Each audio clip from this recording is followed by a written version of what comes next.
Make use of online registration platforms in order to allow your attendees to seamlessly register for your conference and get their QR codes, tickets, passes, whatever you want to call it. Once they have got their tickets, allow them to seamlessly check in for your conference. You can do that through a self-serve kiosk or a mobile check-in process. Now, when your attendees are in your event, allow them to make use of event apps in order to learn a bit more about your event.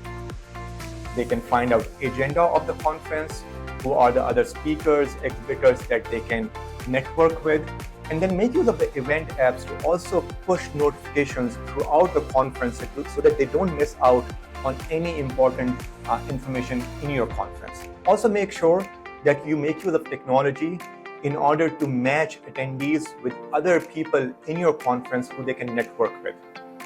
And last but not least, make use of the data that you have captured in order to follow up with them with information that they might have missed out in your event.